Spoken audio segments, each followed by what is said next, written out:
신약성경 히브리서 12장 2절 말씀입니다. 읽겠습니다. 믿음의 주요 또 온전케 하시는 이인 예수를 바라보자. 그는 그 앞에 있는 기쁨을 위하여 십자가를 참으사 부끄러움을 개의치 아니하시더니 하나님 보좌 우편에 앉으셨느니라. 아멘. 믿음의 주 그리고 온전케 하시는 예수를 바라보자.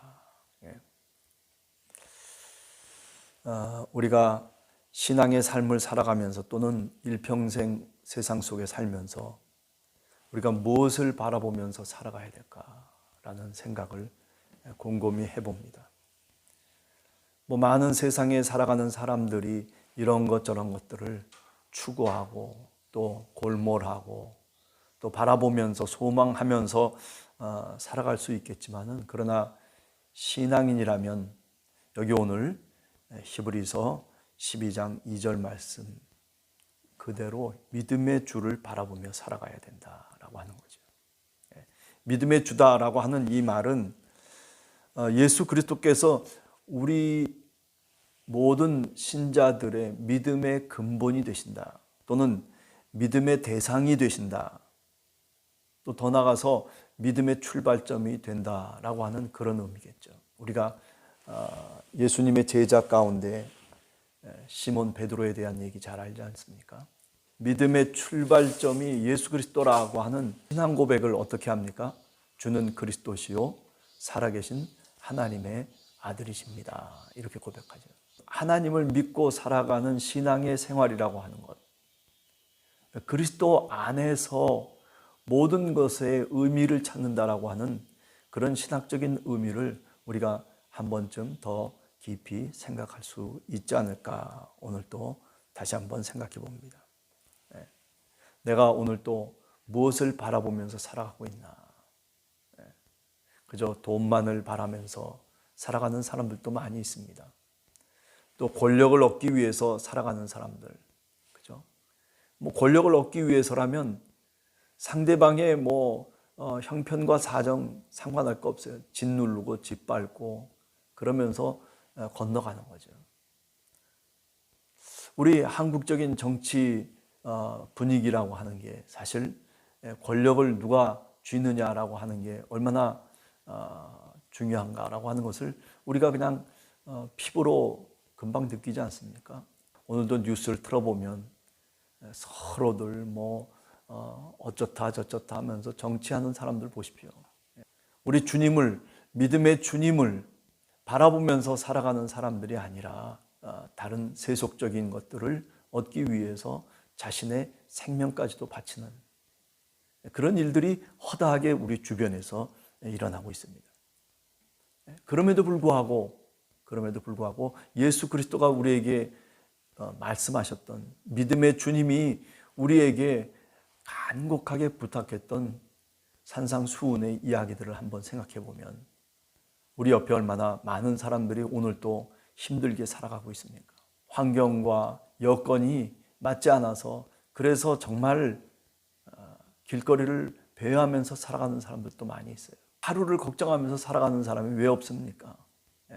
우리 주변에 사실은 허다하게 있음에도 불구하고 그렇게 싸우면서도 그런 얘기 하나 안 하죠. 있는 사람들끼리 서로 싸우는 거예요. 고래 싸움에 새우등 터진다고, 그런 형편이 오늘 우리가 살아가는 사회의 형편이 아닌가라는 생각을 저는 해보면서 참 참담하다라는 생각을 해봅니다. 믿음의 근본이 되시는 예수 그리스도, 믿음의 참 대상이 되시는 예수 그리스도, 그분을 바라보면서 살아가는 것이 바로 신앙입니다. 또 그리고 그것이 바로 믿음 생활이다라고 그렇게 말씀할 수 있습니다. 자, 오늘 더 나가서 온전케 하시는 주님이라고 그렇게 말씀하고 있습니다. 예수 그리스도 밖에는 온전하신 분이 없다는 것을 우리는 다시금 고백하고 또 그리고 그렇게 우리가 이야기합니다. 우리의 삶의 모든 구석구석을 살피시고 우리로 하여금 보다 더 온전한 길로 나아갈 수 있도록, 이 온전이라고 하는 말이 헬라 말로는 완성한다라고 하는 그런 뜻에서부터 출발한 말입니다. 완성한다. 뭔가 완성을 향해서 예수 그리스도가 우리들에게 보여주셨던 그 삶의 길, 그것의 목표점은 어디입니까? 여기 오늘 얘기하는 것처럼 십자가를 참고, 그리고 부끄러움을 개의치 아니하셔서, 그래서 결국 3일 만에 부활하시고 하나님의 보좌 우편에 앉으셨다, 그렇게 이야기를 하고 있습니다.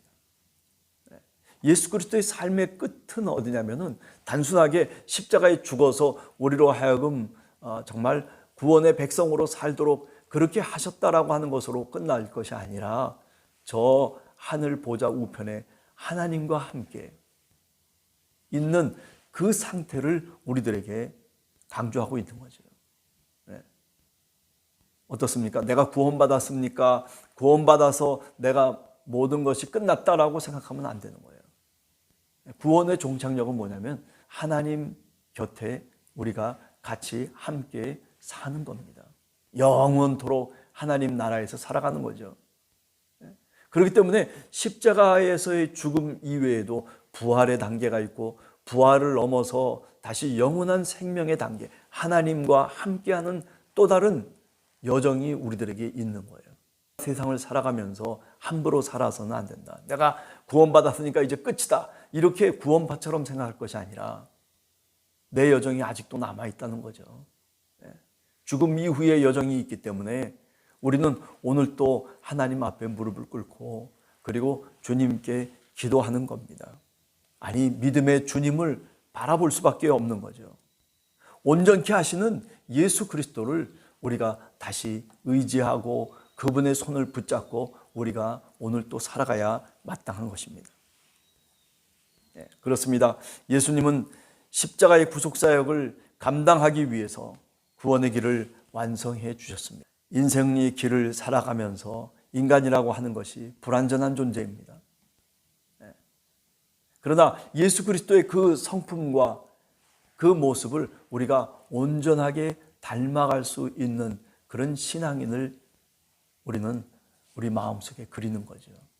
그걸 우리가 신학적인 용어로 이미타치오 크리스티라고, 그리스도를 본받는다라고 얘기합니다. 주님이 가신 그 길을 본받아 가는 것, 그것이 바로 완성을 향해 가는 길이고, 그것이 온전한 주님을 따라가는 신앙인의 삶의 자세다, 이렇게 얘기할 수 있죠. 그러므로 우리가 온전케 하시는 예수 그리스도를 바라보면서 예수 그리스도 안에서 우리가 믿음이 자라고, 그리고 우리의 성품과 우리의 모든 삶의 자세들이, 우리의 생각과 우리의 세계관이 사실은 바뀌어져야 된다, 마땅한 거죠. 세속적인 데에서 묻어서 그래서 세속적인 세계관을 갖고 우리가 살아갈 것이 아니라 하나님이 우리에게 원하시는 예수 그리스도가 우리에게 말씀하신 그 세계관을 갖고 우리가 사실은 오늘 또 살아가야 마땅한 거죠. 그런데 반대로 그리스도의 세계관, 주님을 믿음으로 믿음의 세계관을 갖고 살아가는 것이 아니라 그 세계관을 잃어버리고 살아가는 신앙인들도 많이 있습니다. 예수를 믿네, 또는 내가 교회에 출석하네, 내가 신자네, 말은 많지만은 그러나 정말 예수님을 닮아가는 사람들은 극히 적습니다.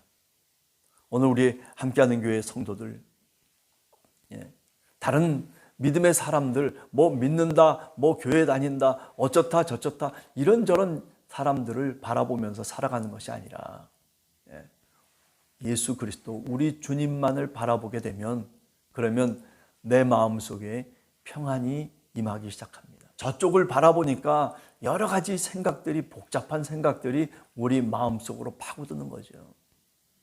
그렇습니다. 아담과 하와가 에덴 동산에서 뭘 바라봤습니까? 하나님을 바라보는 대신 지혜를 알게 하는, 선악을 알게 하는 나무를 바라봅니다. 생명의 나무를 바라봅니다. 아니, 먹지 말라고 하는 것을 꼭 바라봅니다.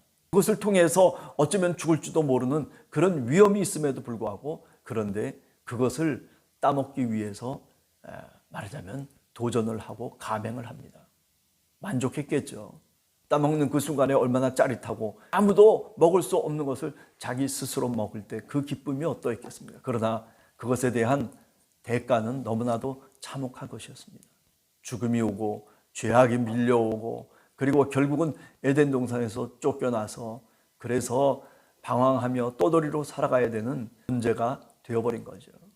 아니 그뿐이 아니지 않습니까? 그것을 통해서 가정을 이뤘지만은 그러나 그 가정이 파탄이 나고 마는 거죠.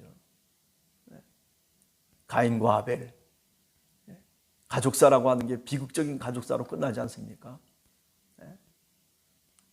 죄의 결과라고 하는 것, 우리가 뭔가 믿음의 사람들이 온전하게 바라봐야 될 예수 그리스도, 그분을 바라보면서 살아갈 때 그 모든 위험성이 제거되고 우리가 정말 평안한 삶을 살 수가 있는 거죠.